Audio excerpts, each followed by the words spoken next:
All right, ladies and gentlemen, we're going to see how badly I mess up my first live hangout. With me today to discuss what MGTOW could be doing better and how MGTOW really should be viewed by society are Magnus Deacon, pictured with the large truck. Beep, beep, motherfuckers. And I've also got Johnny Fox, who typically stars on his own show, The Johnny Fox Show. You should watch that shit. And he's also pretty good at this whole MGTOW thing. Yeah, I try to think I am at least. Well, it's not very hard to do, actually. No, not really. You wouldn't think, but I mean, like, I figure we'll start with a few basic descriptions. And as far as I'm concerned, we can each give kind of our own little general description of MGTOW. Now, I'm not explicitly MGTOW. I have a girlfriend. Some MGTOWs do. I mean, as long as you're going your own way, protecting your own interests, you can still fundamentally be MGTOW. The whole point to it, as I understand it, is protecting yourself from the negative legal biases and social biases that can impact men. Well, but like we had the conversation on Twitter earlier, I've said it flat out. MGTOW is by no means a perfect shield. I mean, all it is in my mind when I say that I'm MGTOW, all it literally means is I don't believe in getting married because, I mean, well, one, I'm not religious anyway, so the dogma of, you have to get married isn't on me. And the other thing is I don't feel like if I want to get rid of somebody that I have to give them half my shit to kick them out the fucking door. I like the idea of just being said get the fuck out and to get the fuck out and that's it. And no matter how you look at it, that option should be there in all relationships. If you want to have a contractual agreement, whether it's a prenup or a marriage contract or whatever, there shouldn't be this implicit social expectation that men, in having a relationship, are going to have to eliminate half of their worldly possessions in order to break free of it. Well, and if I got to do all the fucking work, then why the hell do I need dead weight to hold me down anyway?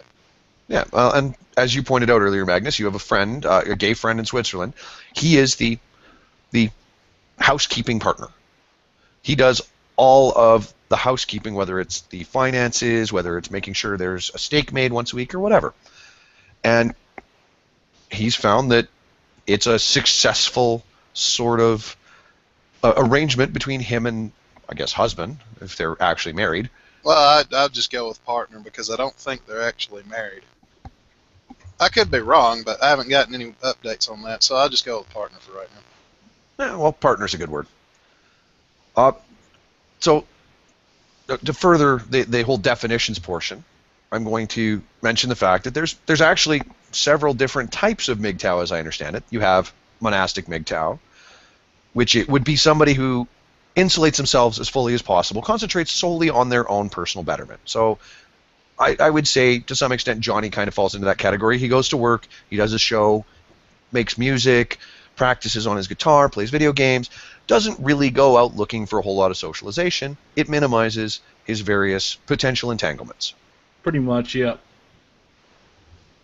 You'd also have philosophical MGTOW, which is it probably ties in pretty heavily. You understand all of the ways in which society can fuck you.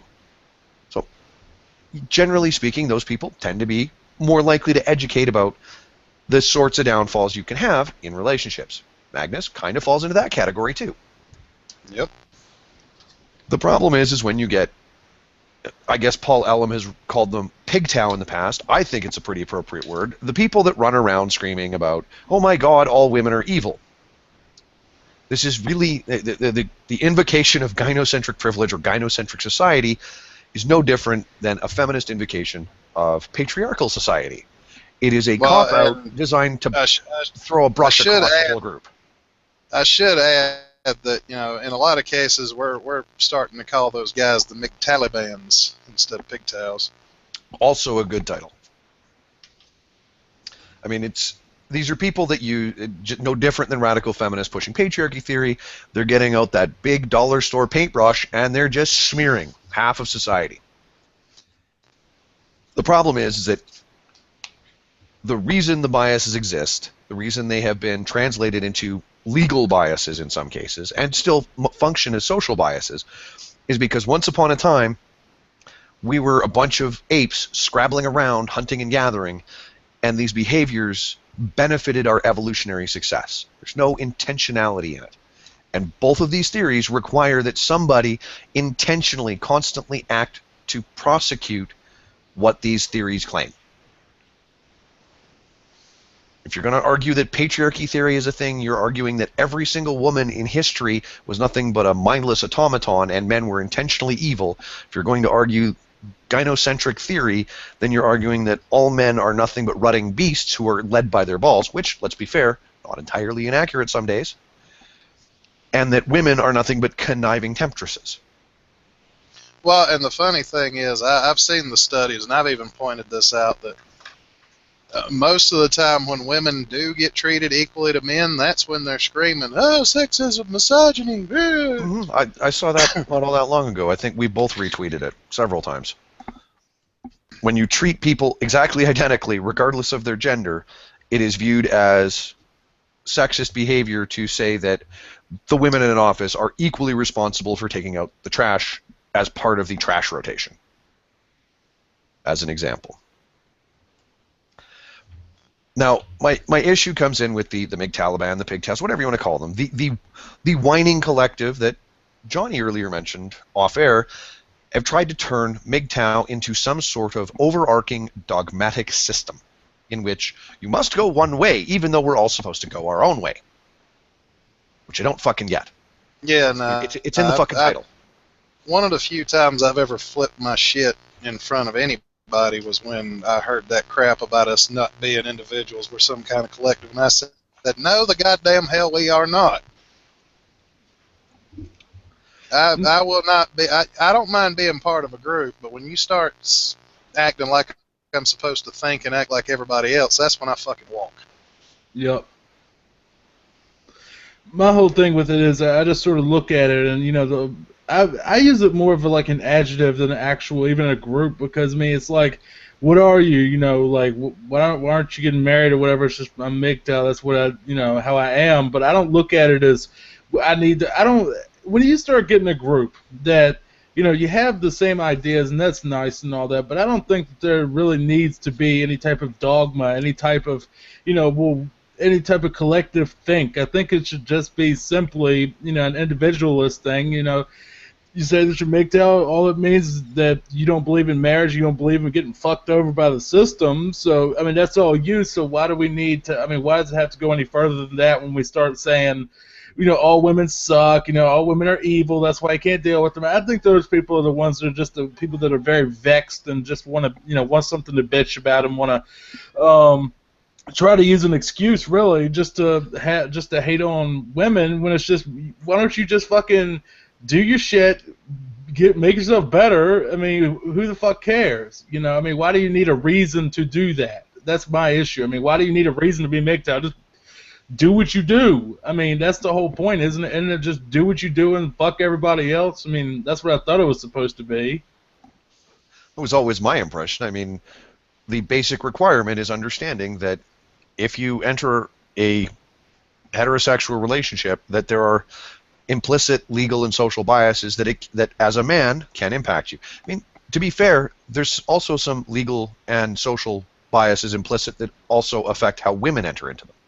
So just understanding what the fuck is going on and saying, okay, well, I'm not going to do those things because I want to protect myself, I want to keep my own resources, not a big deal.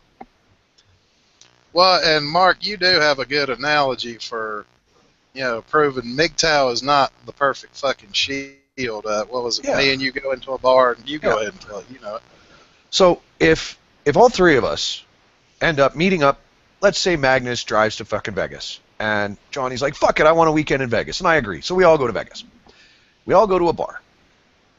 We're all hanging out, having a great time, and a drunken woman, who's a good-looking woman, approaches one of us and happens to think she's all that in a bag of fucking chips, and starts she propositions Magnus because she saw him roll into town with that big old fucking Kenworth, and it's a fucking big beautiful machine, so she knows he's got money.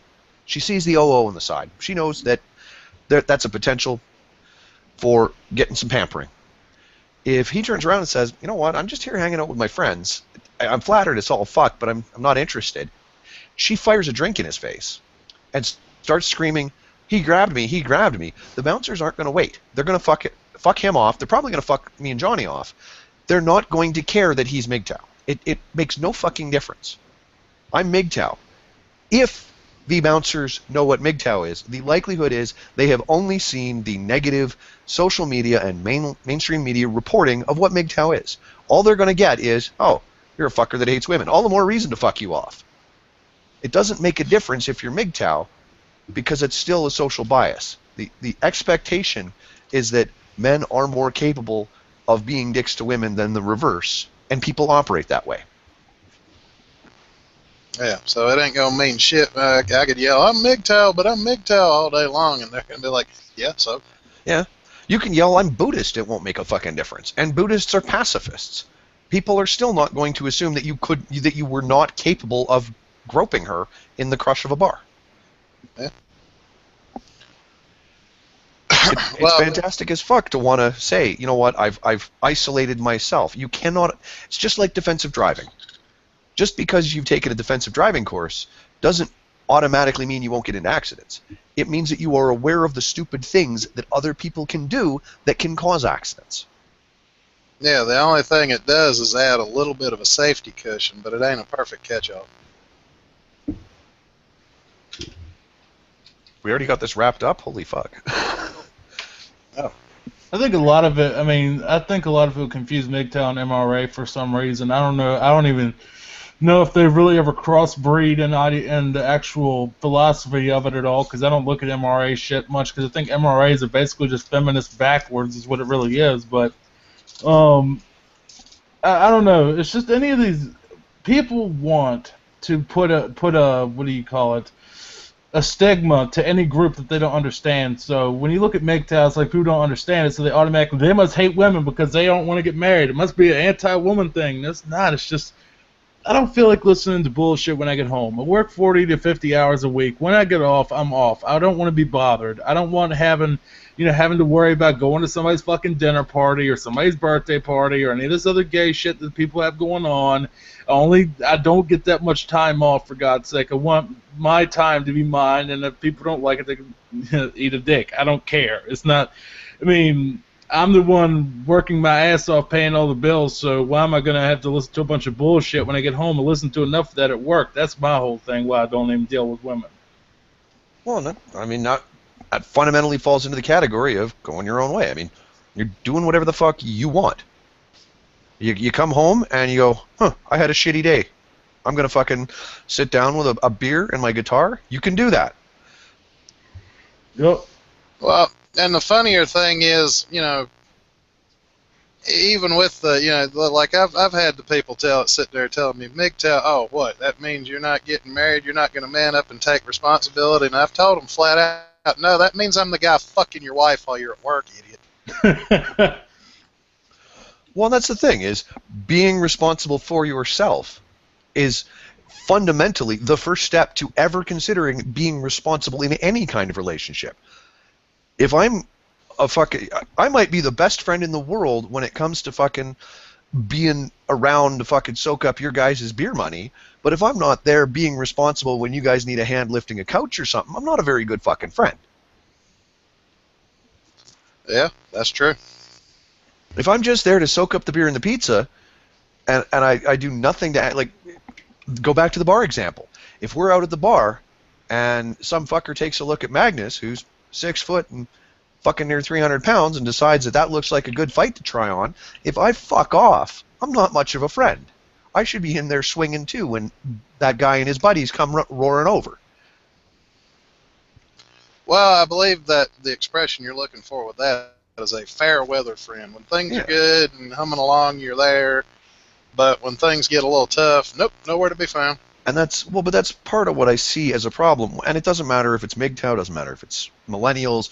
There seems to be this fundamental aversion to personal responsibility amongst a lot of people, particularly in the millennial generation. But it's happened in every generation that I've had exposure to. There are people that don't want to accept responsibility for themselves.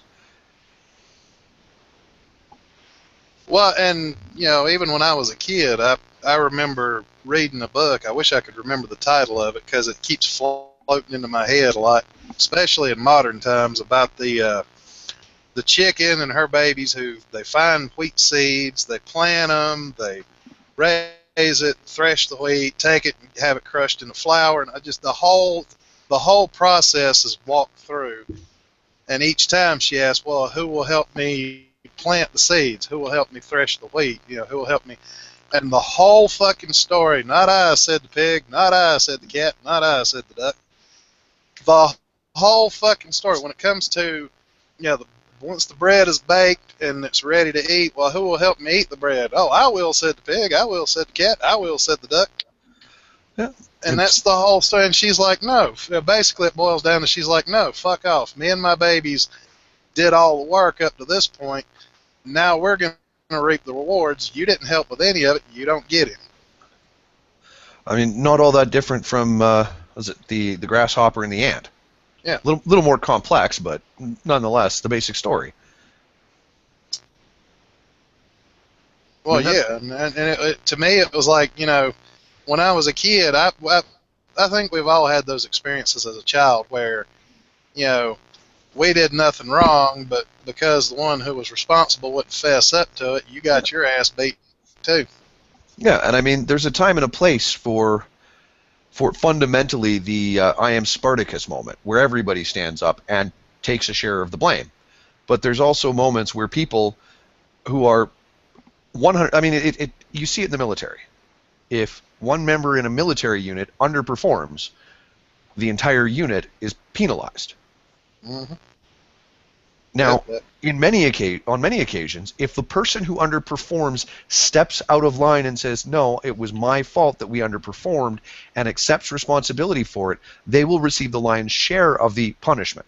The rest of the unit will be punished as well. That doesn't seem to happen in society where you've got, say, one person fucks up something, and like in classrooms, one kid is being a disruption, but nobody steps up to say, yes, I was the disruption. The entire class is penalized.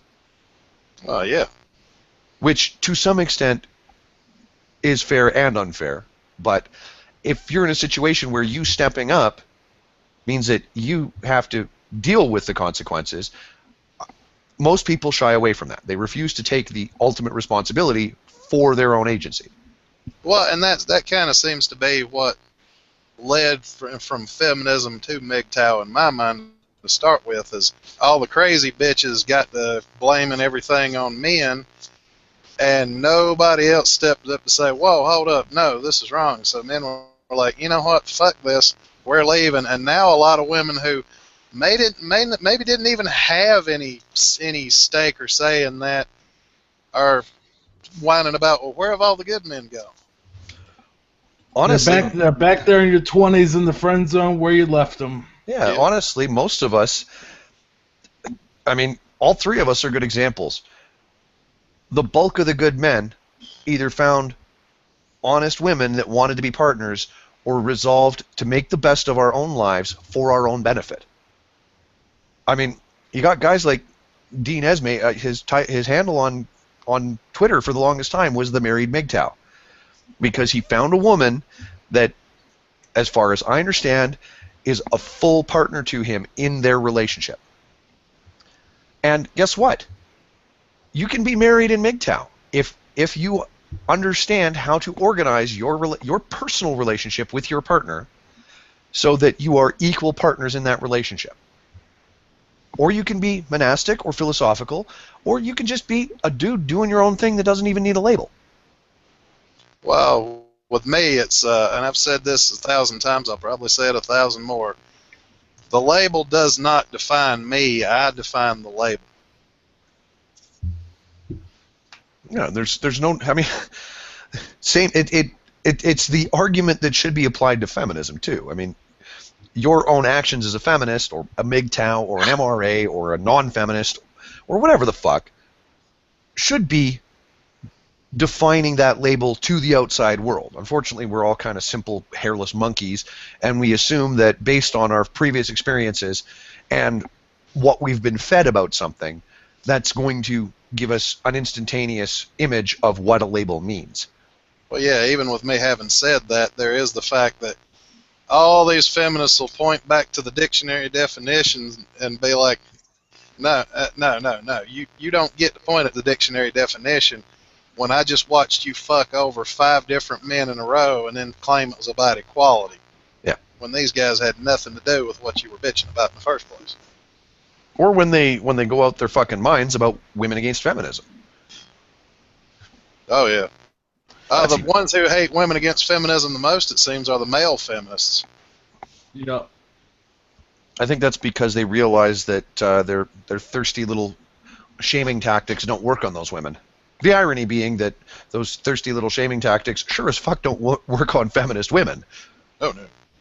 Well, I was talking to Leo about the whole feminism thing, and he straight up, he nailed it on the head. He goes, you have all these beta males, as he calls them, that are male feminists and all that, thinking that if they suck up to these women, they'll get something. But what they don't realize is they ain't going to hit on jack shit, because these women don't even want the beta males that are with them, I mean, you might have once in a while you'll see the crazy blue-haired, red-haired feminist with the beta male or whatever, but he's probably not getting anything, or if he does, she literally controls so much of his life that it's more of a privilege to get fucked than actually get anything. I mean, like, she probably has his balls in such a vice that he can't even fucking cough without asking. I mean, that's how bad it is with these people. Well, I mean, we've all read the articles where feminists proclaim they will never date another male feminist, like, ever.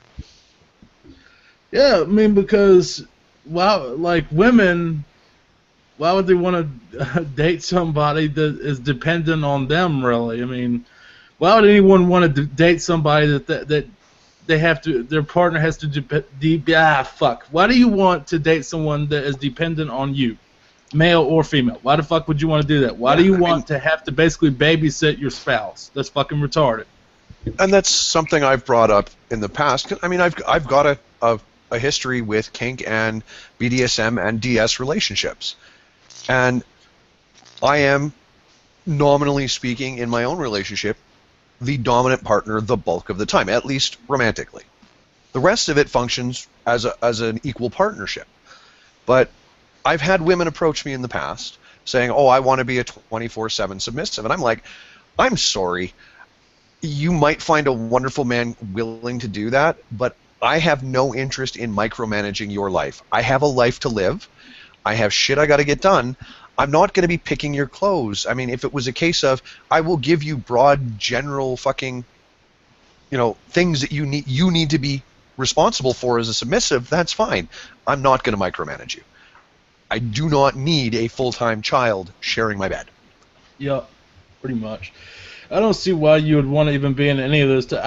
If I was going to date someone, I want someone to be my equal. I don't want to be able to. I don't want to have, running their shit. I don't want them running mine. I want us to basically be running our own shit, but meet in the middle when shit needs to meet in the middle. But otherwise, you do your shit, I do mine. That's what I've always wanted. But it's a very rare thing to find someone that's like that, Because I don't want to have to. All right, I have enough shit to deal with on my own. I mean, I have bills, I have my job, I have the politics of the job. I have so much going on because I'm a grown man that lives on his own, not in mom's basement, all this other stuff. I have enough to worry about. Why the hell do I need to worry about running someone else's shit or having them try to dictate to me what to do after I work 50 hours a week? I want them to be independent, be able to not have to keep up with the bills that they have or keep up with all the other shit that they have going on. Let them they're adult. They should be able to handle that shit on their own. Not have me have to fucking have input on everything because that gets on my damn nerves because I don't want to micromanage a fucking child that I'm dating. It's bullshit. Yeah, well, a metaphorical child, not a literal one. But. Well, and what I've said many times, I keep having to tell people this. It's like, look, feminism claims they're trying to turn women into strong and empowered, when really what they're doing is trying to turn them into weak, worthless victims. It's like, no, what they're doing is trying to turn women into retarded children, where they can run around, poop their pants, break the cat's neck, and everybody else just has to stand to the side going, oh well, they just don't know any better. Or look at how empowered they are. Yeah. But they're not empowered to accept the responsibility or the consequences. because clearly men did that somehow. Of course. I think you have really two divides with personality types when it comes with feminists. I think it really boils down to you have the infantile ones that run to safe spaces all the time. They're literally never going to get anywhere in life, and once they get out of college, they're completely fucked, and they're going to live with mom till they're 30 or 40, and finally get some guy to take care of them. They'll probably beats the shit out of them because they couldn't get nobody else. Or you're going to have the ones that are so authoritarian, like Steve Shive's fucking wife, that has his balls so far in her purse that he can't take a dump without asking her. I mean, it's ridiculous. I mean, like, she has people like her. I don't know. Well, Steve Shives, you can tell, is a beta male. He's beyond beta. I mean, look at that. Remember when he was like, had that whole thing about, well, my music collection is sexist, isn't it? Yeah, you should throw that stuff out. Yeah, I should throw that stuff out. What the fuck?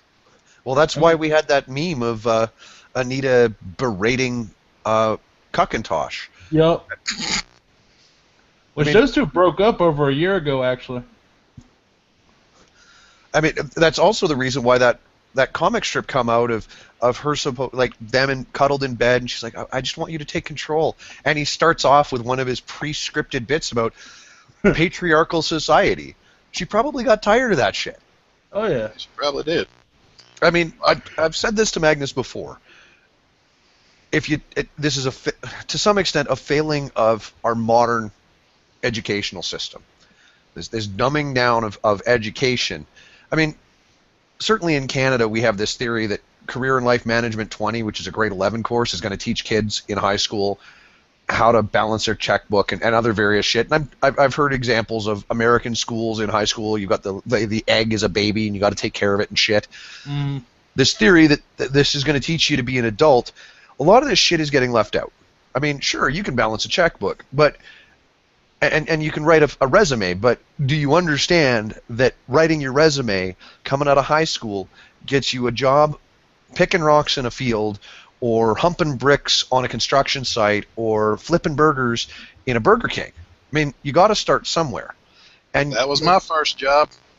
You'll find that the people, male or female, that come out of high school with the best grasp of personal responsibility are the ones that come from working class, lower middle class families, and especially out of rural backgrounds, where if you live on a farm and you don't do your chores, you ain't getting a decent meal.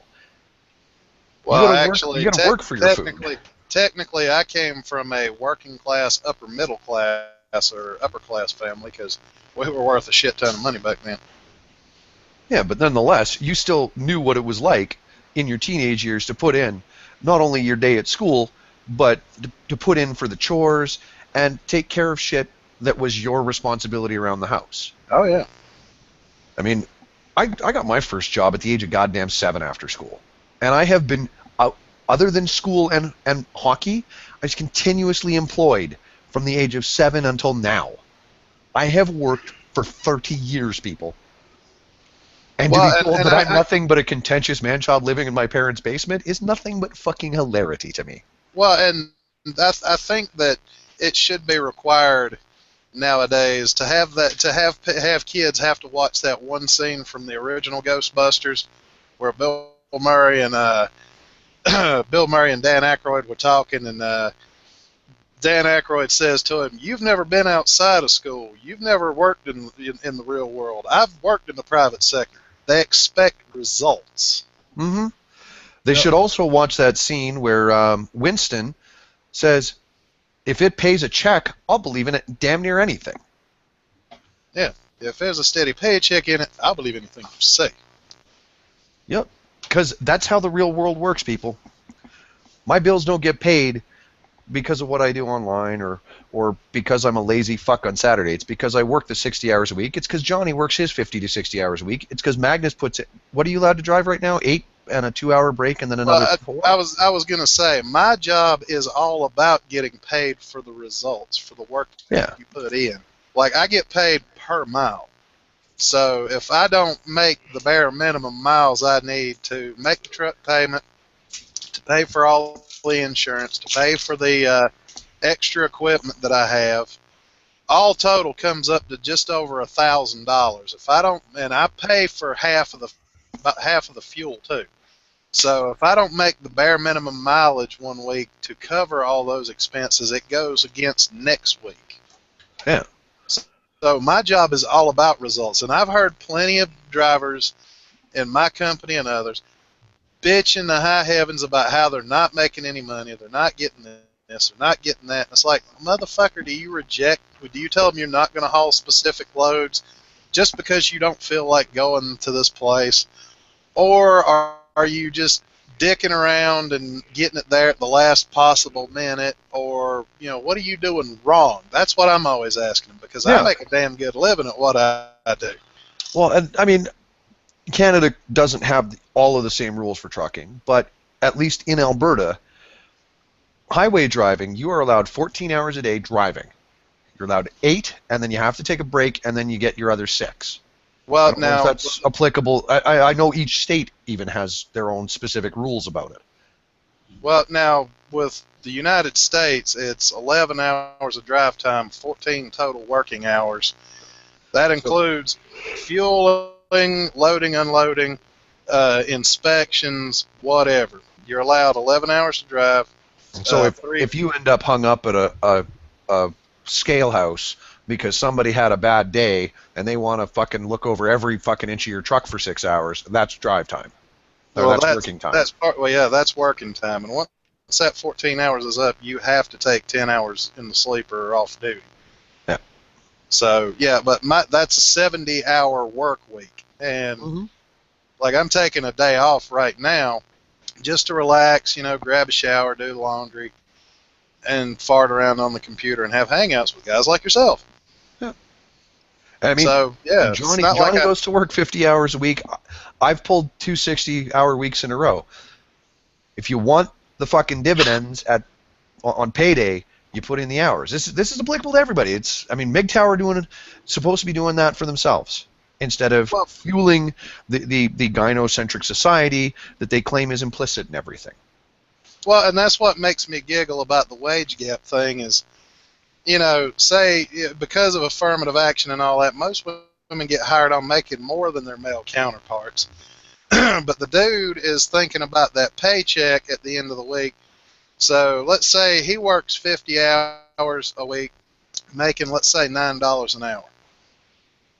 So at the end of the week, you figure it up. He makes what he makes. But then you have a woman making $10 an hour doing, quote-unquote, the exact same job, but she takes off 2 hours early on Monday to go get her hair done. She stayed at home for 3 hours and called in because her dog swallowed a tampon or something. She had to take care of that, then comes into work. And then, another day she has to go pick up her kids at school for whatever reason. At the end of the week, if he made more money than she did, it's because he put in the fucking hours, not because he's getting paid more than her. If he's making $9 an hour and she's making 10, and his paycheck is bigger than hers, where's the fucking wage gap? Yeah, well, I mean, there's been several studies come out recently that say that on average men work 14% more hours in any given week. I mean, let's take the example of what I made as a roofer and what I make now as a scaffolder. When I was roofing, year-round, the average hours per week for a roofer were 34 hours a week once you figured it out over a whole year, because in Canada, we have 6 months of winter in some places. Some places it's fucking near 8. As a roofer, you cannot work when it rains, you cannot work when it snows, you cannot work when it's too hot, and you cannot work when it's too cold. And if it's windy, you're fucked. So 35 hours a week, my actual wage as a journeyman roofer was $38 an hour. I took a $10 an hour pay cut to go work as a second-year scaffolder and was putting in consistently 60 to 70 hours a week. I was blowing my previous wage as a journeyman out of the water. Well, and the funny thing, but I was making mad bank. I hate to say this, but when you were talking about if it was windy, you're fucked, I'm sitting here and amusing myself by thinking, where the hell is Mark flying off to? Mm-hmm. Yesterday it was gusting to about 35 mile an hour, and we were taking tarps down off of a frame that had been hoarded in. And we were joking about whether or not some of us were going to end up at the plant site we were building mods for, which is from where we are about an hour and 10-minute drive. And in a straight line, as the crow flies in a straight line, it's only about 30 minutes. But it was windy enough that a 200-pound me holding on to all four corners of that tarp could have gotten airborne. Oh yeah, I don't doubt that a bit. I've worked construction. I've watched bricklayers doing their thing. I've helped paint houses. I've done everything, just about everything in a construction job that you can think of all throughout my life. It was about 10 or 11 years ago that I finally said, you know what, I've always wanted to be a truck driver. Fuck it, I'm going to go trucking school. And I did. The funny thing is, Mark, I saw where, that one, what was he, a philosophy professor? Yep. Yeah, I love how these assholes like to look down on people like us because we actually went to school for trades instead of to be a fucking professional navel gazer. I don't even know. I don't think he was a navel gazer. I think he was a navel gazing his wife. Because his wife very much looks like she is a strong third-wave feminist. She is strong. Yeah, that I call philosophy students in modern times professional navel gazers because, Aristotle and Plato and all the philosophers, Socrates from back in the day, they actually had some genuine thoughts to put out there, but the people today, no, they don't philosophize. And that's why I found it amusing when he had this little fuss about the fact that I linked the Wikipedia page. And honestly, before somebody had mentioned it to me, I hadn't even known that there was a Scottish school of common sense philosophy back in the 1800s.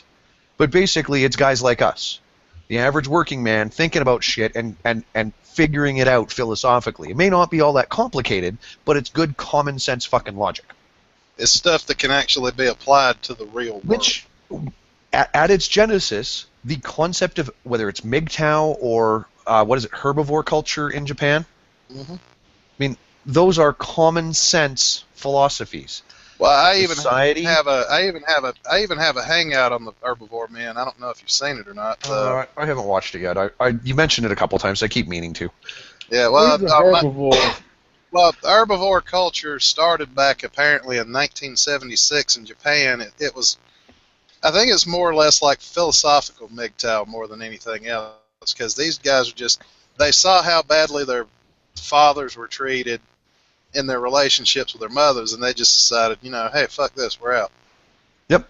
And there wasn't no fuss or muss to it, because actually, even in Japan, Shino even says in that hangout that most herbivore men in Japan in professional positions have to pretend that they're married or in a relationship, even though Japan's economy is failing hardcore. If you want me to, Mark, I'll get the link to that and I'll post it so you can link it in the description. I don't even know how I can link in the chat. I don't even know if I have the link or the chat open. I was looking at the YouTube watch page. I didn't even see a chat box to even look at what people were saying. Well, no, you'd have to go through live streams to have the chat. But I'm talking about linking it in the description after you get done with the hangout. I might do that. Now, to be fair, there's a few reasons why both herbivore culture became a thing and why the Japanese economy is struggling.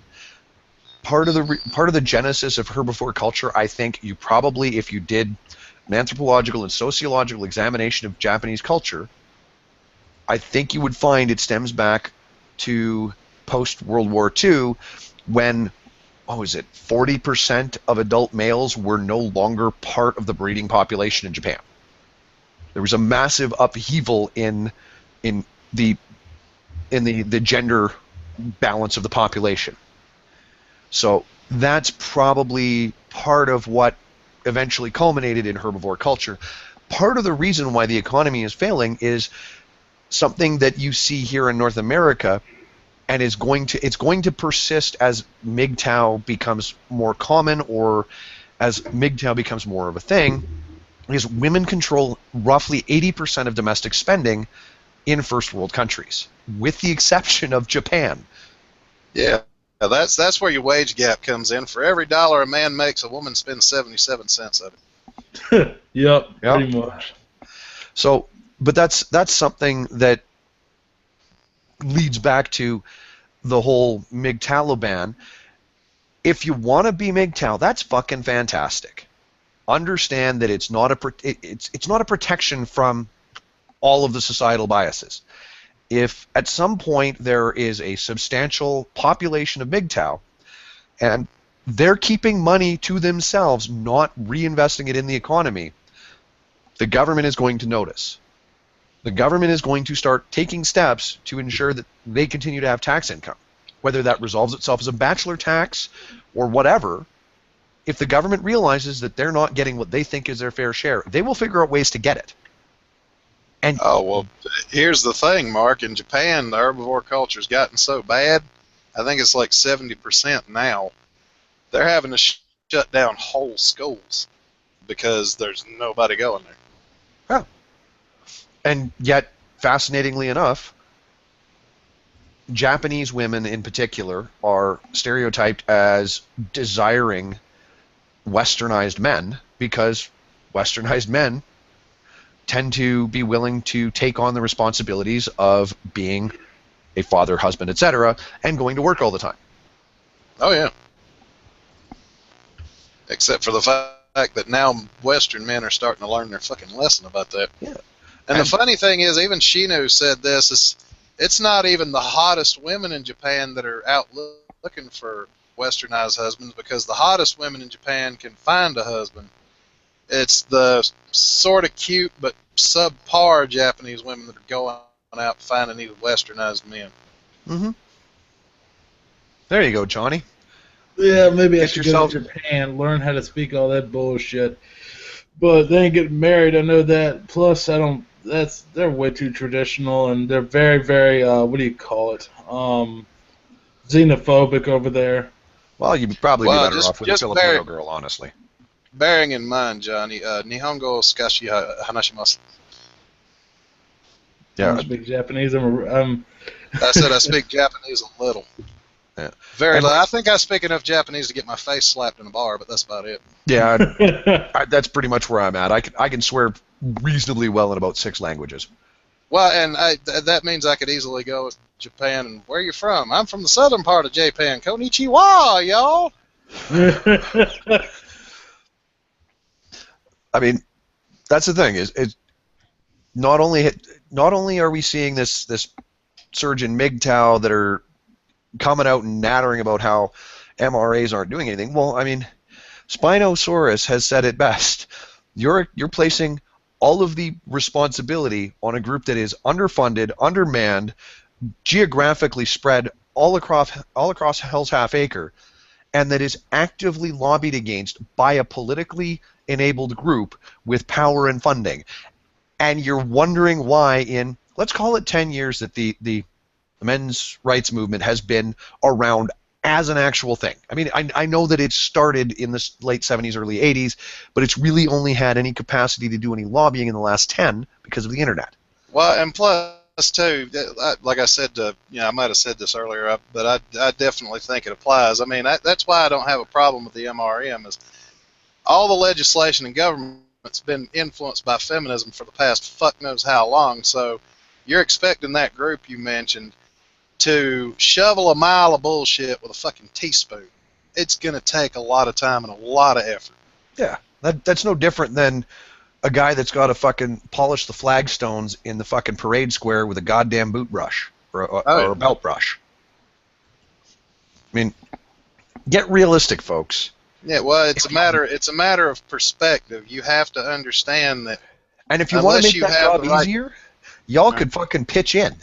Because one asshole shoveling bullshit with a teaspoon, or 20 assholes shoveling bullshit with teaspoons, guess which gets it done faster? Yeah, the 20 assholes with teaspoons. And it's all about having either the manpower or the right tools for the job.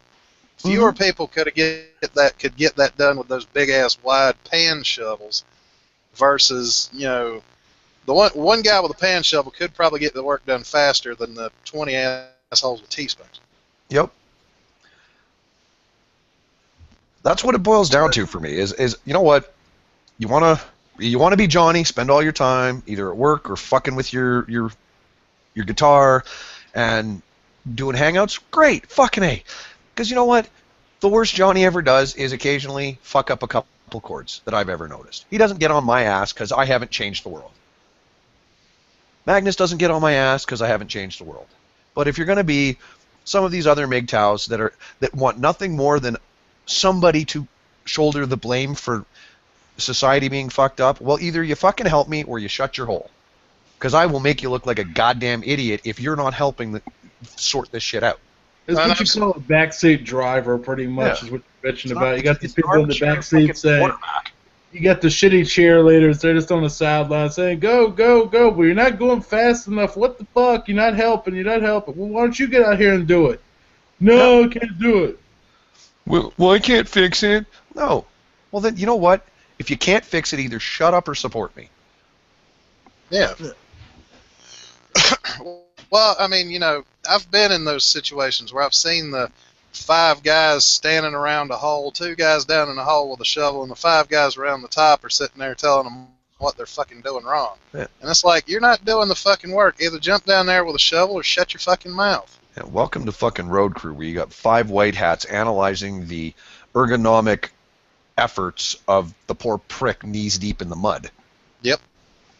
Take that to anything, even tech. You have all the white hats outside trying to say, well, let's try it this way. Let's, you know, try this new procedure. It'll be more efficient or whatever. And you're like, look, why don't you let me do what the fuck I was doing before when we were at top efficiency? Why are you trying to fuck with it now?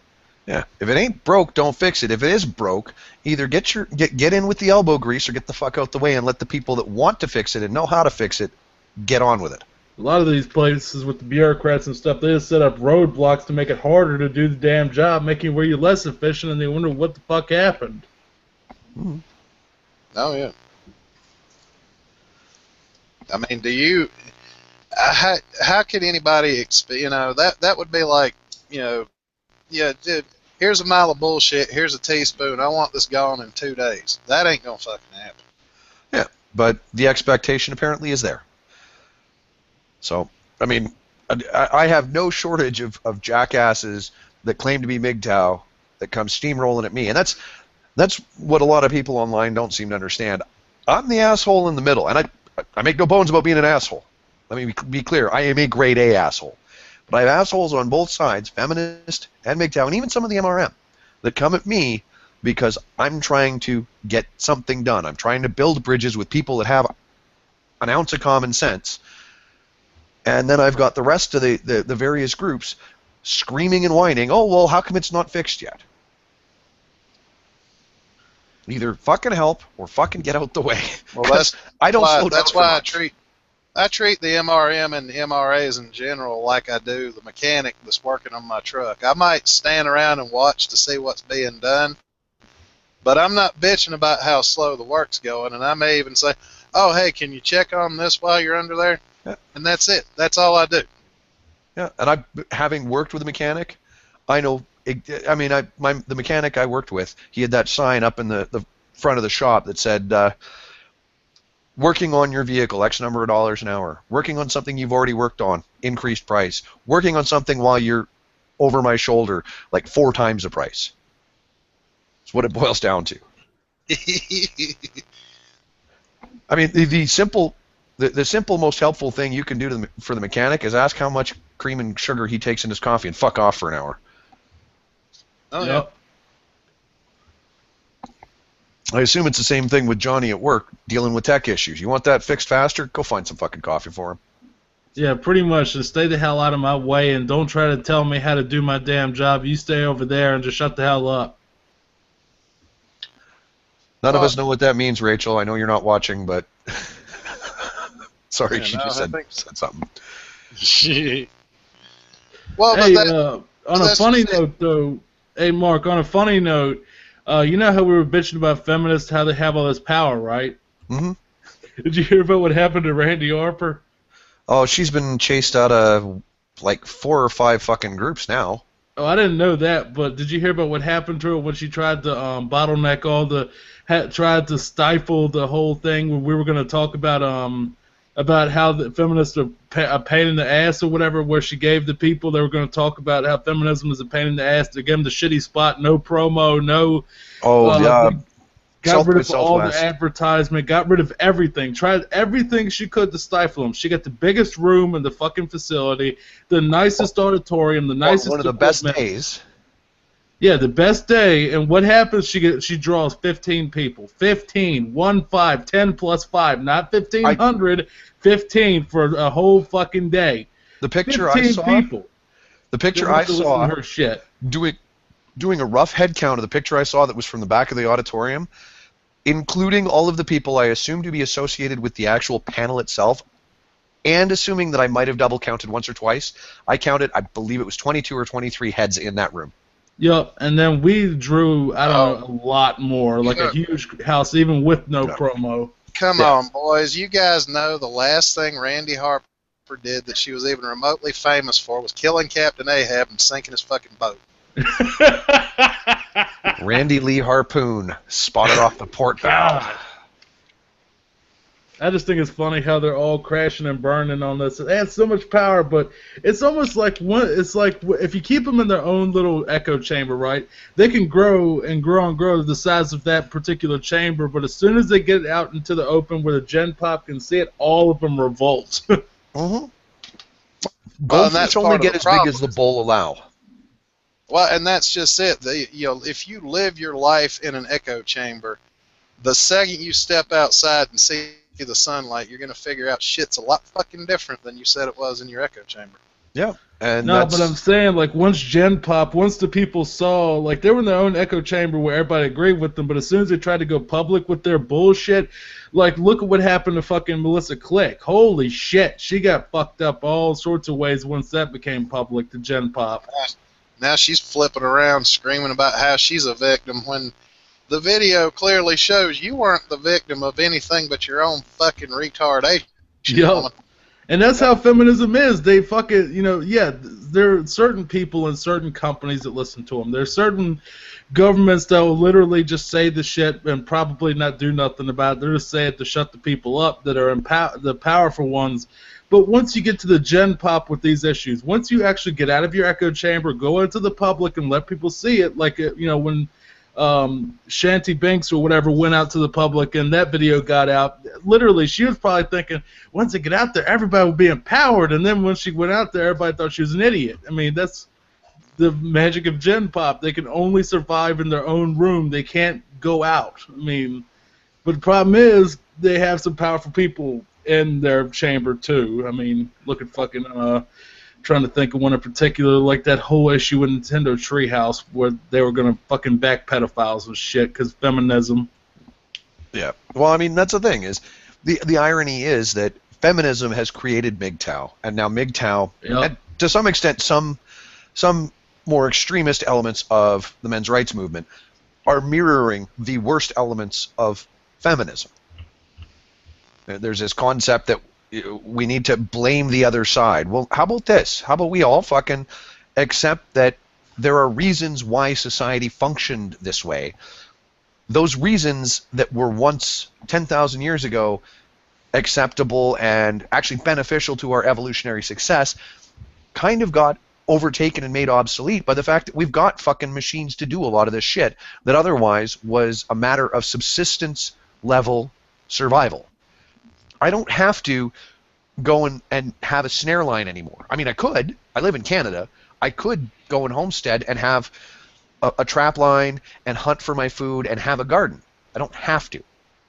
Well, the funny thing in my mind, though, Mark, is that, I've heard of people quitting modern society and becoming Amish, and they talk about how much easier and simpler their lives are. I think technology has kind of fucked us up a little bit. Yeah, well, but that's the thing, is going back to that pastoral, survivalist, societal model.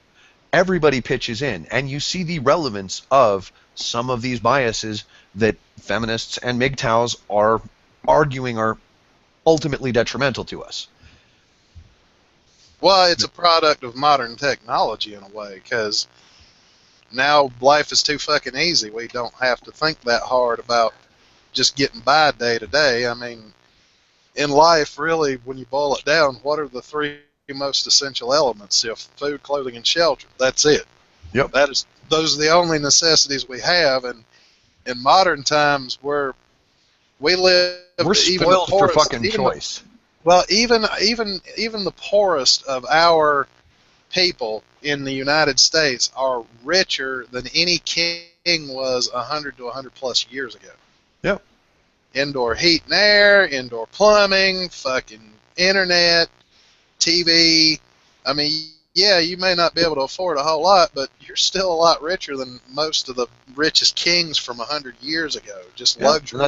I mean, my grandparents' farm, when my mother was growing up there, did not have indoor plumbing for a chunk of her childhood.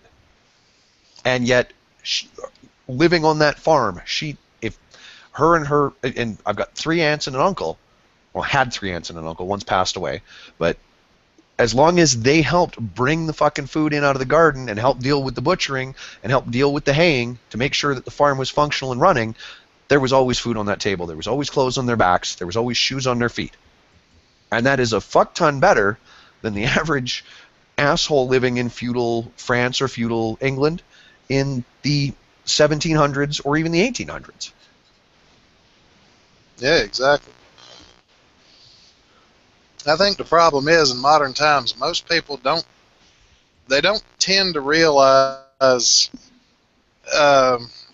they really don't tend to realize that they have it a hell of a lot better now than anybody ever had even 50 years ago. Well, I mean, look at it this way. Johnny, how many guitars you got? You got 5 or 6? 9 or 10 right now, I think. Okay, but at various times you've had anywhere between 5 and 10, right? Yeah. 100 years ago, a guitar was a substantial purchase for most people. Yeah. And it is purely a source of entertainment and I mean, in Johnny's case, it's a stress reliever. I'm looking at my bookcase. I probably have 100 fucking Warhammer books, just like actual novels. This is shit I buy for myself. Books 100 years ago, a guitar 100 years ago. Fucking, this is shit that we've got now at our, like, I can go down to a pawn shop and pick up a half-decent guitar for $100. Yeah. I can go, I mean, used to be able to go down to Zellers or a similar, small chain place, not supermarket, general goods type store. You buy a guitar for $50.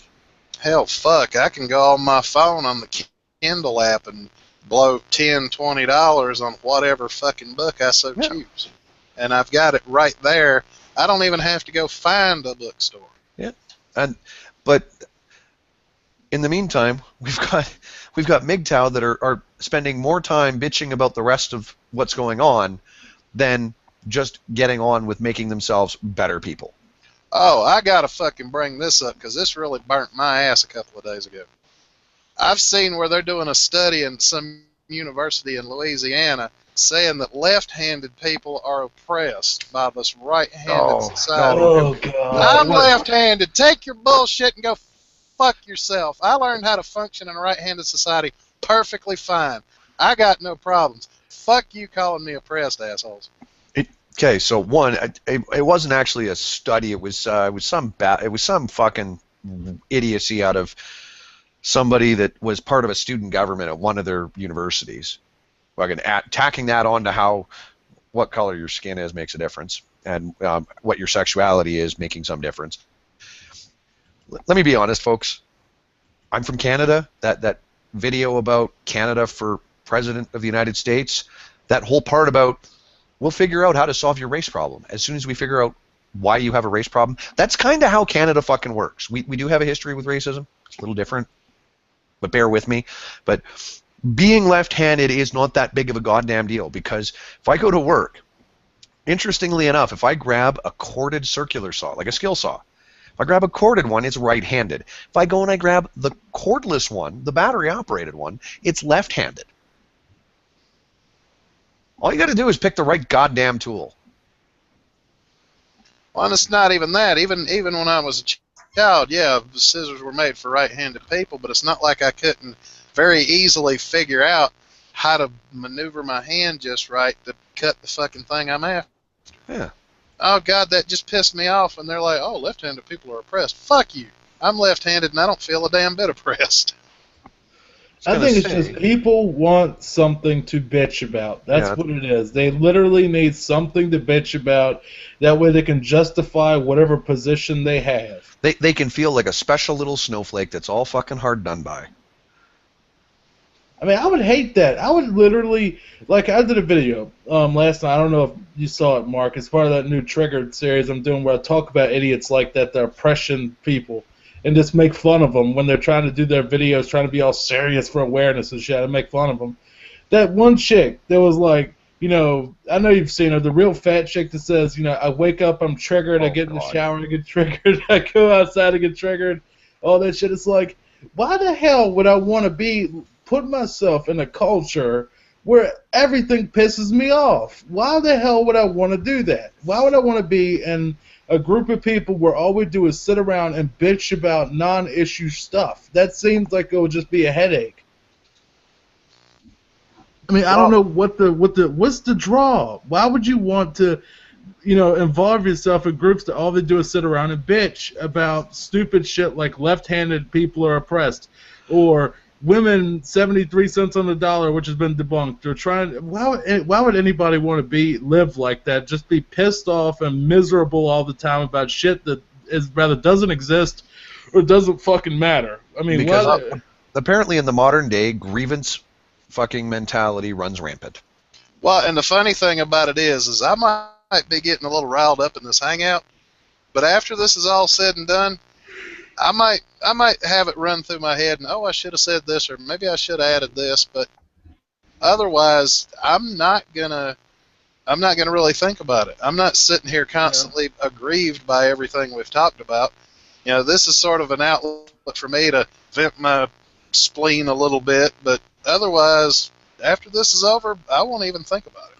Yeah, you'll be focused on the things that are relevant to getting going in the morning tomorrow because you're back to work. Oh yeah. Johnny's going to be worried about making sure the coffee pot's ready so he can fucking roll out of bed and get a cup of coffee. I'm going to be worried about making sure that what I'm taking for lunch is ready. I'm not looking for extra reasons to be fussy and frustrated because, trust me, when I get to work, I end up using fuck as a comma. Yep.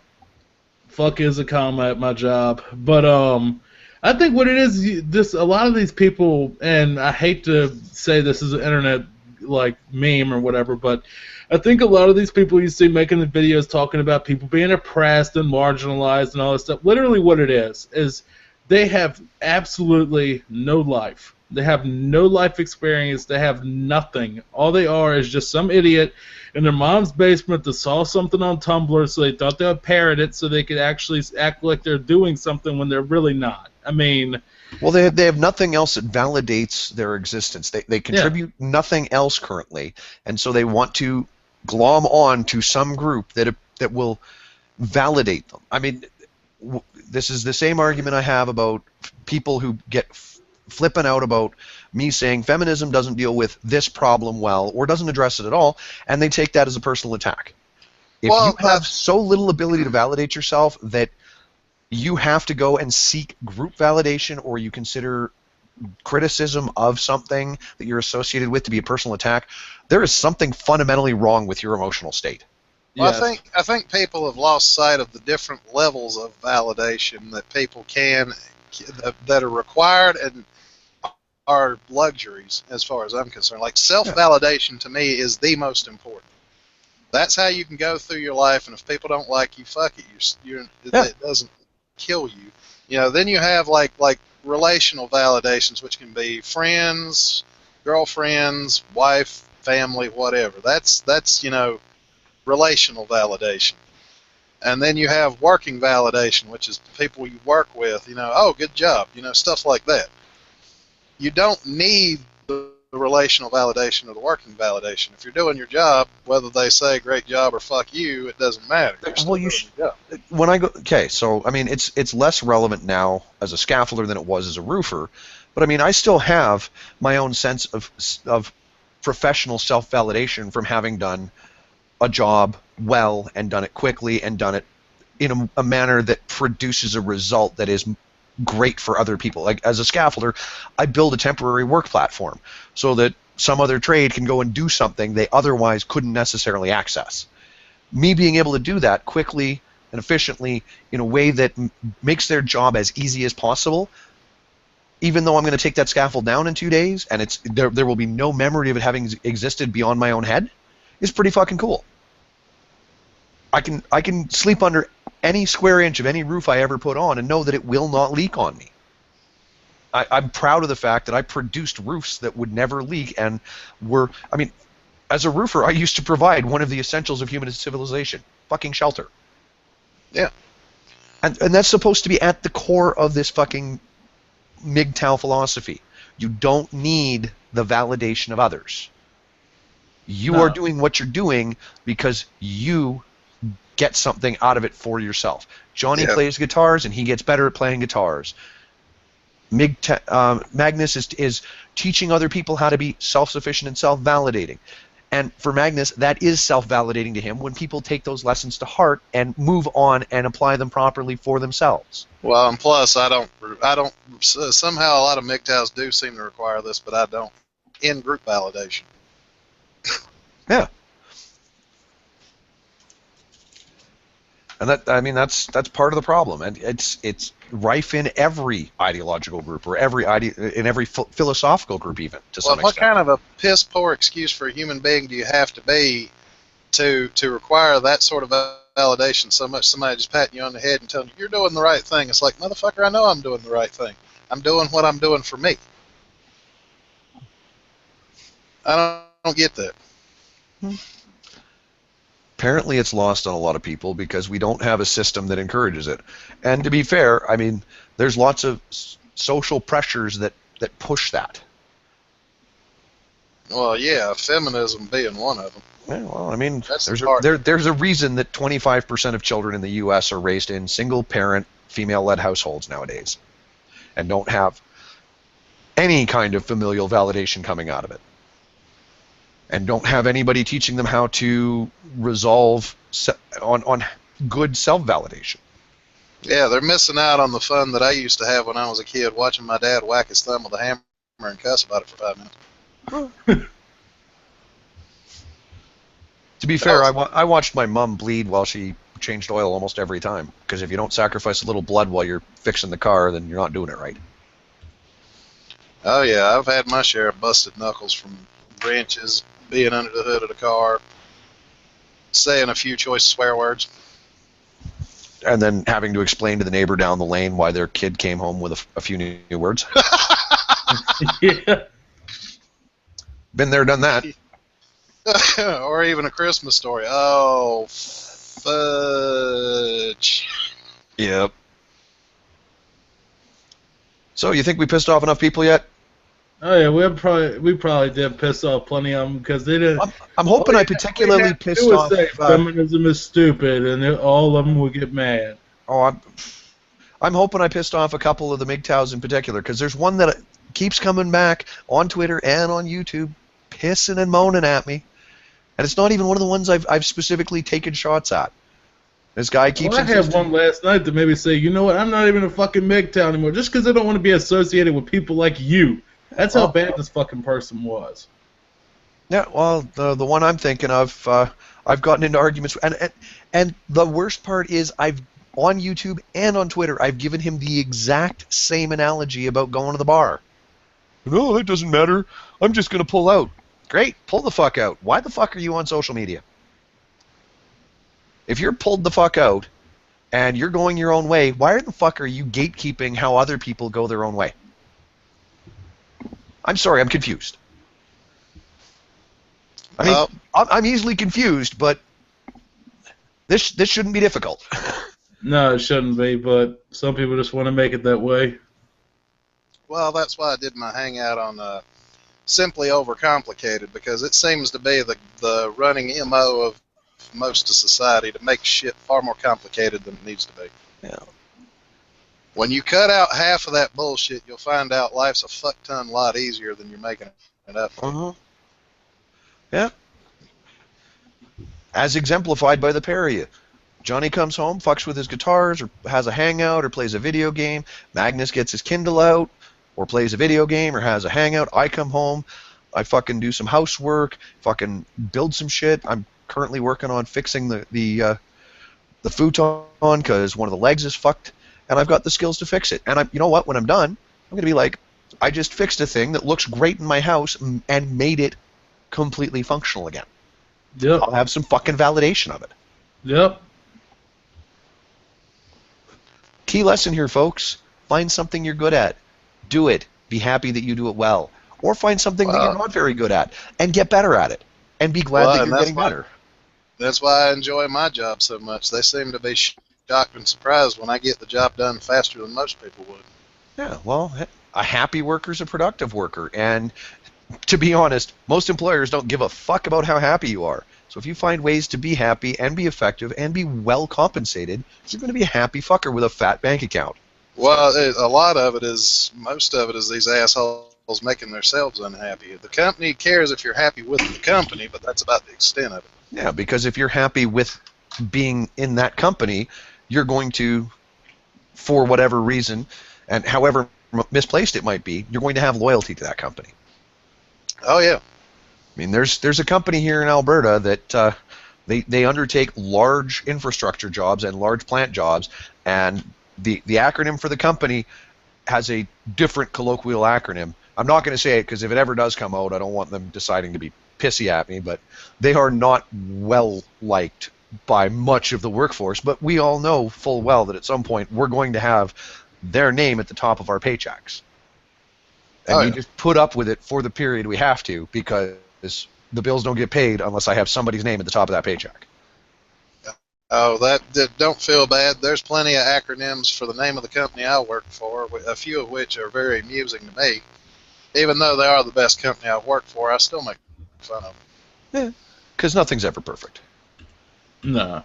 Well, no, you just, when you get with a company, and this is where a lot of feminists and social justice idiots fuck up, is when you get with a company, if you can learn to deal with and bypass the bullshit you have to deal with, the less bullshit you have to deal with, the better the company. You're better off staying with them and learning to get around the bullshit you have to deal with, because the better you are at handling the bullshit you have to deal with a company, the better and more productive and more prosperous you're going to be with that job.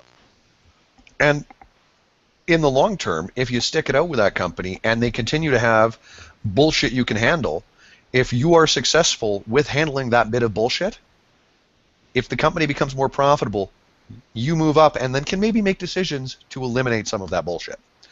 Or teach people how to deal with it because it's stuck.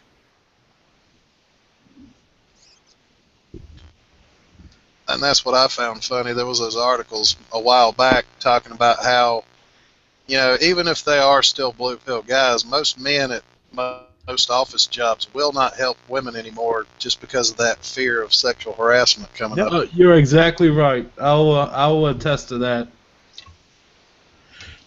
Yep, because I mean that's a big reason I don't even bother with women for the most part. Is just because I don't feel like dealing with the headache. Because if you piss them off, then they have so many cards they can play to fuck you over through hyperbole and just all sorts of other shit.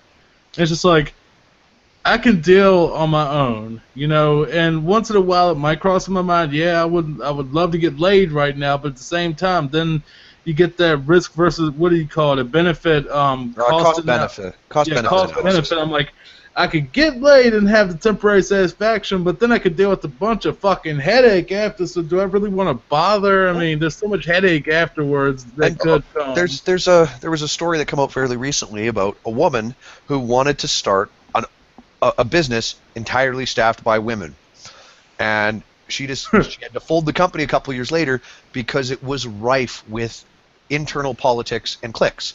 Oh yeah. And so there was women constantly fighting, and she realized that it had nothing to do with, because she wanted a culture without the unhealthy competition of men. Well, women are just as competitive, they're just differently competitive. And there's study that come out recently that no matter how competent a female coworker is, a group of females will react negatively to her if she is perceived as being forward or promiscuous towards male coworkers. Like, I'm sorry, this shit is everywhere, folks. You just learn to deal with the bullshit and reduce the number of opportunities that the system has to fuck you over. I keep telling people they got to watch God Bless America. It was written and produced by Bobcat Goldthwait. It's a fucking brilliant movie. Like, the poor fuck not only gets misdiagnosed with terminal brain cancer, but he then gets fucked off of his job of 15 years because he tried to be nice to the girl at the front desk. And it was construed as sexual harassment. Yep. Yeah, no, that's what I think is funny as hell. Like, I'm not going to mention it, but it's some woman that, you know, wastes a lot of her time making videos of her berating men for saying, "Hey, beautiful, how's it going?" when she walks by. And the funniest part of it is, I was like, you know, I wonder how she would react if she got ignored. Yeah, no, if somebody said just, "Hey," and she started that shit, and they said, "Look, bitch, I said, hey, not drop your drawers and let's fuck, now piss off, I'm busy." Well, but that's the irony of that 10 hours walking in New York video. Oh God, is that I hate there that was video. There was a ton of instances that they left in where it was like the one guy is like, "God bless, miss, have a great day." Like, it's not accosting her. That's wishing. Like, he's telling her to have a great day. Like, there's nothing sexual about that. Well, and it's funny because even I, you know, if I'm having a particularly great day where my balls are swinging the right way, sometimes I'll just walk by everybody. "How's it going? What's up? Yeah. Hey, how's it going?" Men and women. It's not just women. I'm not harassing people. I woke up on the right side of the bed. Hold up. In the South, I don't know about the North because I've never really been very far north, but at least where I'm originally from in the South, and you know, originally from Virginia, it was kind of a common thing, especially in small town culture, that if you walk, if you were like walking one way, someone's walking the other, and you two see each other, usually you'll say like a very small greeting, "Hey, how are you? How whatever the fuck, you know, just whatever, just something acknowledging that the person is there, and then just keep moving." I lived in New York for 2 years. Half of these people would have their head too far up their own fucking ass to give a fuck about you. Yep. If I wake up on the right side of the bed and I'm not going to work, I say I got to go do something downtown here, I got a grin on my face. I'm opening doors. I don't give a shit what set of genitals you've got. I'm in a good mood. I'm trying to spread the good goddamn cheer. You're walking around like evil Peter Parker in Spider-Man 3. Just. Yep. Mm-hmm.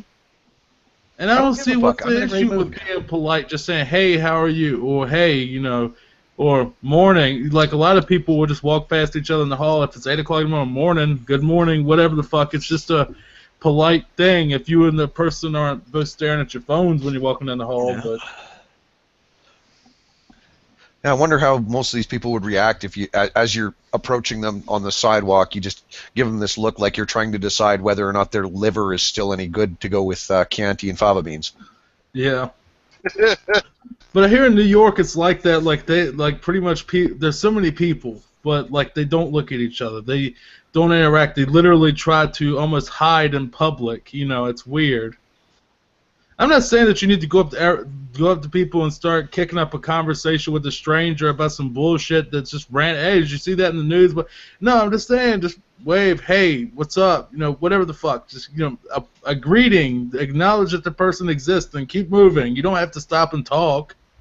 I mean, why is it? But what I'm getting at is I don't see the issue with the 10 hours in New York thing. I thought it was very insulting that she was trying to act like anyone even acknowledging her existence was harassment. Well, it's interesting that and it's a criticism that was made by a lot of people. Somebody actually figured out what route she traced based on the landmarking. A lot of where she went was socioeconomically depressed areas that were largely full of non-white people who this is my understanding as a Canadian. In those communities tend to be very tightly knit. Oh yeah. And so you get this, and there's Jay being a shitlord. Hi, Jay. Hi, how's it going? Hey, Jay. I mean, once you get these smaller communities, everybody knows each other. It is just like a small town. Yeah. Everybody, you can walk down the street and you'll see the pastor walk into the market and you say, hey, how you doing? Great day, whatever. You see the mechanic from 3 blocks up and you say hello. You see the woman that's taking care of your kids at the daycare. You say hi. That's a mentality, and you're right. You don't see that in a lot of the upper class neighborhoods, regardless of who lives in them, because they're all so goddamn insulated and so focused on what they're doing. Right, I'll be back in a second, folks. Carry on. And I've lived in that rural community where everybody knows everybody, and it makes sort of a stronger sense of security, really, to be friendly with everybody else. Nowadays, what we're taught to view everybody in the world as a fucking threat. Yep. Wait, I'm sorry, I can't. Huh? Do you mean they're not? I thought they're all rapists. Oh, they're all rapists, racist, you name it. Sounds like my kind of people. Wow. Well, I don't know. I could never figure out the big hoop-de-doo with being racist or whatever. The funny thing about it is, the last time I dealt with the same kind of crap I'm dealing with social justice warriors these days, and told them, and told them that being racist against a group of people is a bad thing. You know what they told me? Fuck you, nigger lover. The problem is the social justice warriors usually the ones that are racist. You ever heard anyone from BuzzFeed ever say anything ever? Holy shit! I mean, they're the most to quote Internet Aristocrat, they're the most racist fucking people, the most sexist. They don't give a shit about your message or anything like that. But they don't. They're in it for themselves. They're a bunch of crab bullies. They just they need something to bitch about. Most of them are just fucking racist as can be, and just try to say, well, I'm not the racist one, you are. Well, I'm not the one that said kill all men and all white people are racist and sexist, misogynist bastards. It sounds like you're generalizing a whole other side of people. I think that's what racism is, correct? Yeah, so how you gonna tell me I'm racist when you're the one doing all the racism for me? One of the things that they seem to forget about with that too is that they seem to forget there's like negative racism where you basically attribute negative traits to a race, and then there's positive racism where like you say, oh yeah, Asians are like really good at math or whatever, right? Just using that example, right? They seem to forget that when they idolize people. Or black guys have huge ding dongs or whatever. Yeah, they do. That's not necessarily a universal case. Let's be honest. Yeah. Oh, I know. I've seen enough black dicks, Dylan. Well, no, but I'm just glad Francesca Ramsey actually tried to project this on the other people. But apparently, Francesca Ramsey farts when she's being racist, so that's why MTV won't let her tape her videos in house. That's amazing. Actually, interestingly, the most fascinating correlation to dick size is whether or not a guy has testosterone and tends to be a type A personality. So guys that take care of shit and get shit done and brook no bullshit tend to have bigger dicks. And this also goes with women too. If they have a lot of testosterone, they seem to have these massive clits. So, it can be argued for both sexes. Yep. Well, the problem with dick size and all that is the dick size isn't the problem. It's the fact that most of these women are loose enough I could stick my hand up to the elbow up their pussy and flip a fucking quarter. Were you watching me lose my virginity, dude? That. Jesus Christ. He's actually 100% right about that. Yeah, I know. Some women are loose as hell. you gotta have literally like a fucking horse cock to do much with some of them. Holy shit! No, right in the cervix, man. I used to know a guy. He walked out of the shower one time, and I'm like, God, I could Tarzan swing from his cock if I tried. He actually told me a story about a woman who he stuck that fucking baby's arm holding an apple up her twat, and she said, "Are you in yet?" Jesus. Yeah. Oh, by the way, Omegon said to a press frozen binary, so a press.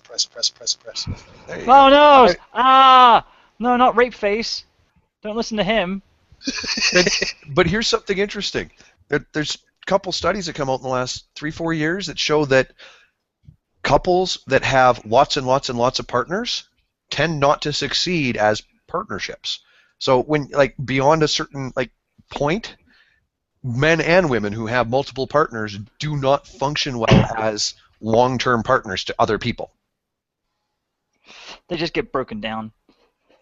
Whether that's part of it or whether these are people that are aesthetically appealing to the other half of the species and develop a sense of entitlement based on that attractiveness and expect shit to always go their own way, maybe, I don't know. Shit going their own Well, way. and that's why the whole cuckolding. That's why the whole cuckolding thing just amuses the shit out of me. Is these relationships will be dead before it's over with. Yeah. I mean, I've seen one of Sargon's videos where a guy was trying to justify being a cuckold, and I'm like, yeah, no, dude, it's because your ding dong doesn't satisfy or do the job. First woman that came up to me and tried to talk me into the cuckolding thing, I'd be like, that's a great idea, but here's the thing: before you do that, pack your shit and get the fuck out. Hey, I got a better one. I got an even better one. Did you hear about that guy that literally, like, he pretty much let his woman go and fuck all these other dudes? He knew about it. She would literally go off, fuck somebody else. He had to take care of all the housework and shit. And then, like, when she came home, got in bed with him, she would tell him all about how she banged this other dude and he thought it was hot and he never got sex. So he literally was married to her. Wasn't this an article of some kind? Yeah, there was an article about this shit. And I'm like, what the fuck is that? It just supports the saying, alpha fucks, beta bucks. I don't know if I could handle that if coming from the fucking feminine side, like, at all. I could not handle it if my fucking partner came home and was like, yeah, look at all the fucking the trannies I was banging. I'd be like, dude, I will fucking tear your balls off. That's the thing is, if you don't want to settle down and deal with the fact that I kind of want to get my dick wet, well, go and ask any of these other dicks if they want to fucking foot some of the financial strain. Because I'm not dishing out if I'm not going to have all of the partnership that comes of this. By the way, Mark, I put it in the side chat for that article if you want to read it later about that guy I was talking about. I read that, and I'm like, okay, well, great, you get off on your wife. I mean, if you want to, your kink is not my kink, and that's okay, too. I mean, if you really want your partner to go and fuck other people, that's fucking fantastic. I couldn't be bothered. I don't want it in my relationship. I've dated bisexual women who were more than happy to bring home other women. It's goddamn confusing. Which pussy am I supposed to be eating right now? I love at the bottom of this page, it says celebrate hashtag eggplant Friday with actual eggplants, not dick pics in fucking parentheses. And yet they were bitching about the fucking eggplant emoji. Yeah, exactly. You can never fucking win with these people, I swear to God. Well, that's part of the reason why we just absolutely need to stop catering to these assholes and just do whatever, because these are the same assholes, and I don't know if I've said this saying before, but there's a saying where I come from. These are the kind of people that wouldn't be satisfied with the brand new silk rope you were going to fucking hang them with. It's sad to see that our society has gotten to the point where they literally just reward shit like that and think, oh, that's a great idea. That's a great idea. Let's go with that. Anyone that doesn't go with this is racist. What the fuck? I mean, I don't get it. I'd been intending to save the whole racism thing for a separate video or hangout, but since we're bringing it up, if anybody needs, I can post a link to the root.com article on how genetically intermixed the average African American is. According to 3 different, everybody knows those genetic mapping sites, 23andMe, Ancestry, DNA, or what. There's 3 of them apparently. You take a sample, you send it off to them. 8 weeks later, they send it back, telling you what genetic disorders you might be at risk for and what your basic ancestry is.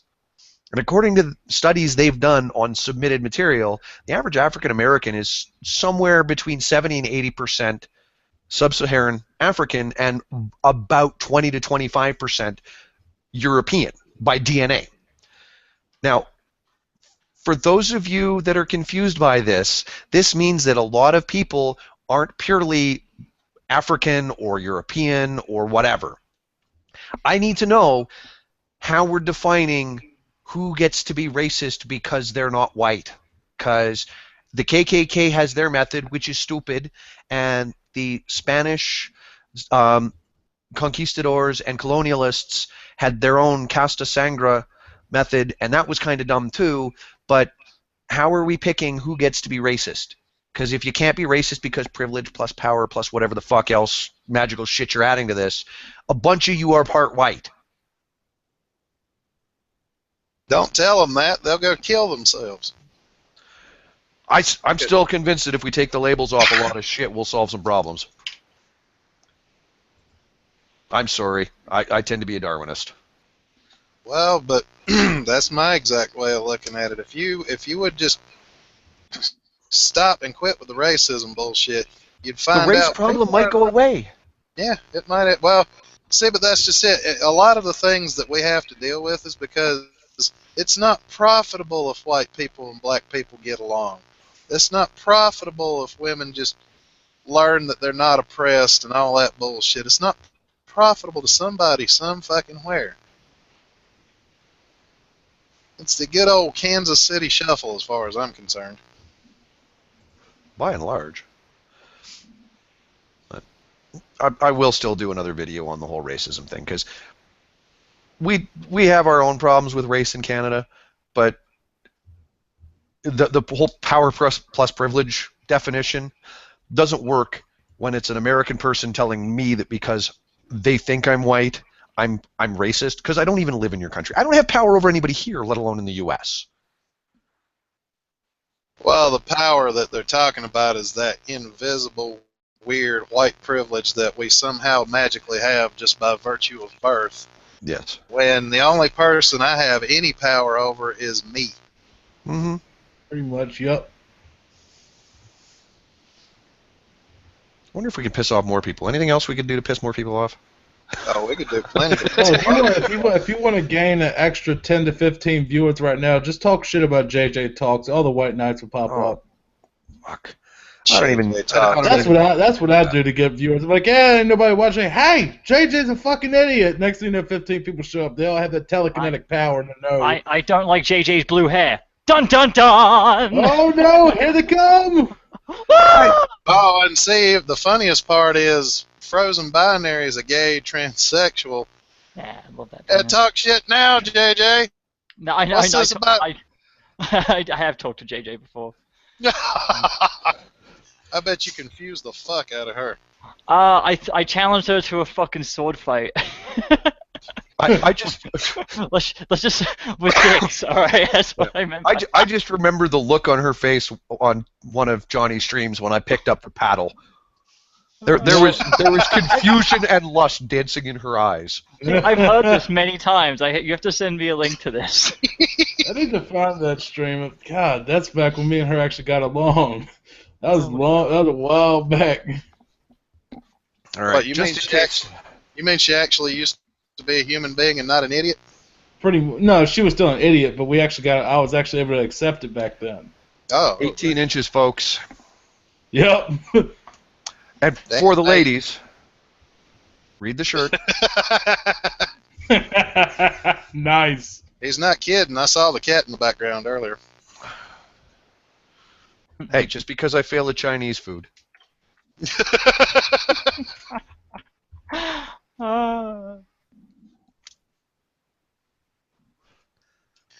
I don't know. I don't know if we've done enough damage, have we? Well, I could also start talking shit about Sandman and his belief that pussy juice is mind controlling. That ought to get about 15 people. Yeah. See, that's what I mean by people trying to put dogma on the MGTOW thing. It's so stupid because they try to put dogma in it like, oh, this dumbass theories like that trying to turn us into feminism. And I'm like, look, MGTOW generally doesn't have idiots like what they do, the bitch, what you call the bitchy MGTOWs, like the fucking that Shangi guy from last night. Oh my God, I wanted to shoot myself. He was just so fucking retarded. So I just ended up trolling the hell out of him because he was trying to say, well, MGTOWs, this, that, and the other. And I'm like, oh, no. Started trolling him just to piss him off. I'm not fucking MGTOW, and I know what MGTOW should be. Okay? And important word there, should. Should be you not risking your financial and emotional health by exposing yourself to legally upheld social biases until such time as the biases are removed or it doesn't matter to you because you're dead. Yeah, by that time, ain't shit gonna make a difference to you anymore. Yup.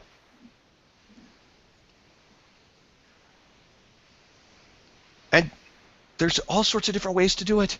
You can play a guitar or fucking. I got a buddy down. I think he's in Tennessee. Just gives no fucks about whether or not he's got a girlfriend. He spends all his time doing fucking fascinating fucking bowl turning and woodworking because he thinks it's cool. He's going to end up turning it into a business in this year, during the course of this year, because he's making some awesome shit. No fucks given. He just works in tech, and his spare time is spent on his dogs and his woodworking. Well, and Mark, I saw that little Twitter exchange you were having with that whoever it was, the one that was supposedly my secret crush, and I was like, yeah, no, that's not creepy at all. Oh, her. I saw that, yeah, they're sitting there saying, well, I'm a goddess, and it's like, fuck you, I'll kick you right off that fucking pedestal. The only reason I didn't say anything was because I was battling a particularly nasty fucking headache last night. Yeah, well, she seemed confused by my my completely, blatant disinterest in whatever fuckery she's up to. I couldn't be bothered. I'll troll the shit out of you. Yep.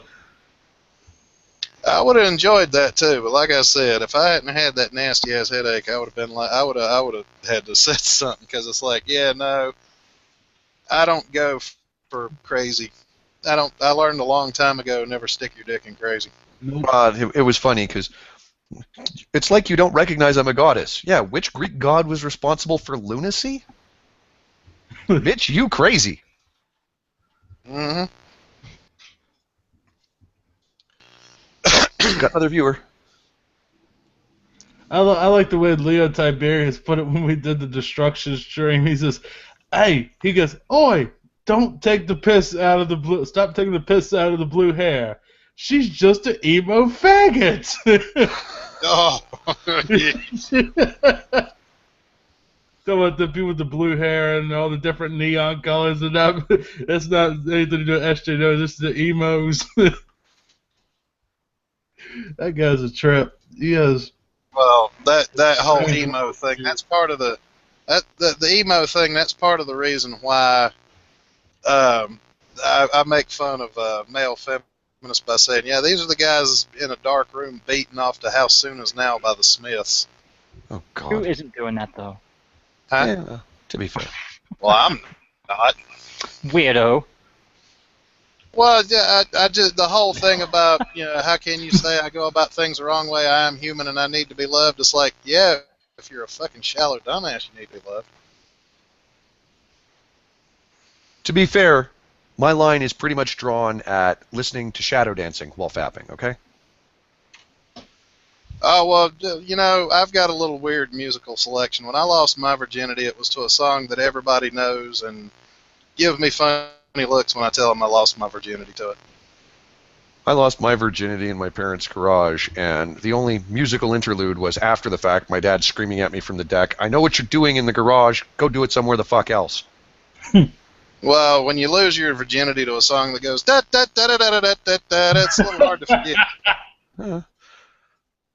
Well, hey, at least you knew that carny was moving on to another city. Oh, yeah. All right, so if we don't have anybody else to piss off, should we wrap up, or? Yeah, I guess. Yeah, I think that's the news. What it is, what it shall be, what it was. Sure. And that's the news as it was. Thank you. This is Walter Cronkite. All right, so in order of appearance on my screen, we got Frozen Binary. Oh, I get top billing. Sweet. Thank you for inviting me on. Resident tranny oppressor of the game dev world. Well, and other trannies as well. I'm expanding.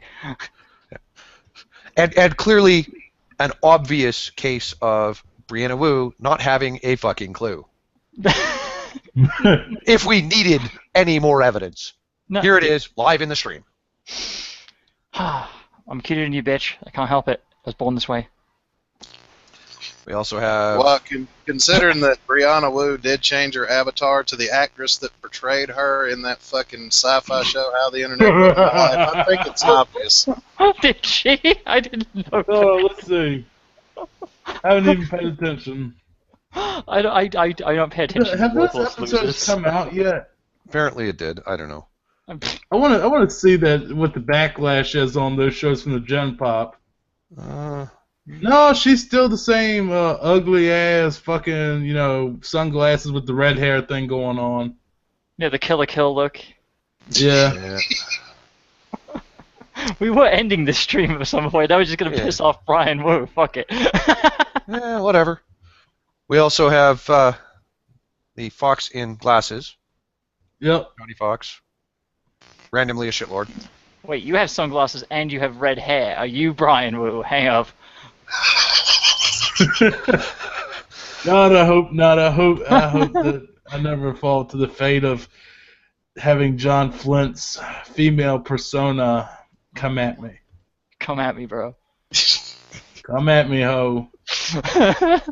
Well, since she was a man before, does that mean I could still punch her in the face if she started that shit and be alright? We'll talk about that on the after show. How about that?